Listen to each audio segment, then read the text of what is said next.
শ্রেষ্ঠ সন্তান, জাতির শ্রেষ্ঠ সন্তান, সূর্য সন্তান, তোমরা যে শ্রেষ্ঠ মানুষ এই জমির উপরে, এই ব্যাপারে সন্দেহের কোনো অবকাশ নেই।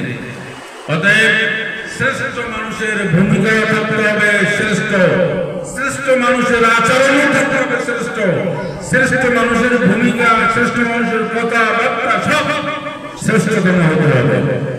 সেজন্য আজকে তোমরা শপথ নাও, যতদিন বেঁচে থাকবে কোরআনের সাথে থাকবে, কোরআন শিখাবে, কোরআন পড়াবে, কোরআন পড়বে, কোরআনের প্রচার করবে, কোরআন মানুষের সামনে গিয়ে বলবে, দেশব্যাপী দুনিয়াব্যাপী এবং সর্বোপরি কোরআন দিয়ে একটি সমাজ প্রতিষ্ঠা হয়।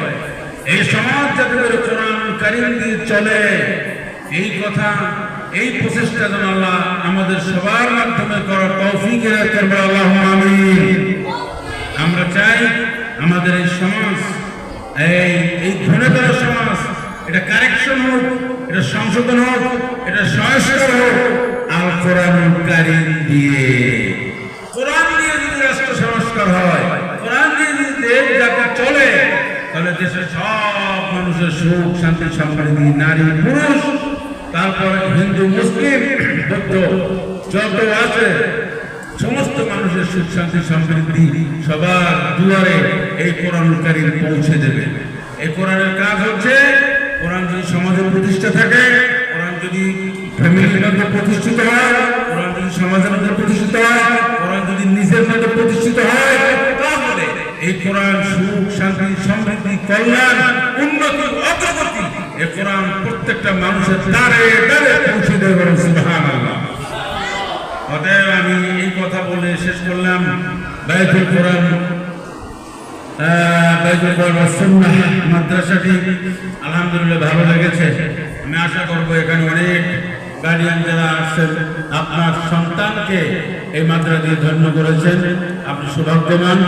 পড়াশোনা ভালো হচ্ছে, আরো ভালো হবে।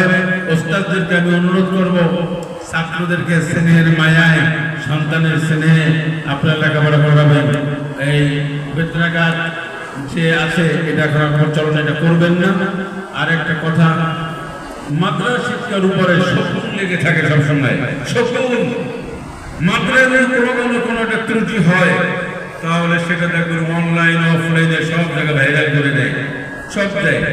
এজন্য আমরা যারা মাদ্রাসা করি, মাদ্রাসা খেদমত করি, আমাদের সর্বোচ্চ নজর থাকতে হবে, খেদমত থাকতে হবে, সর্বোচ্চ সতর্ক থাকতে হবে, যাতে করে কোনো ধরনের কোনো প্রবলেম না হয়।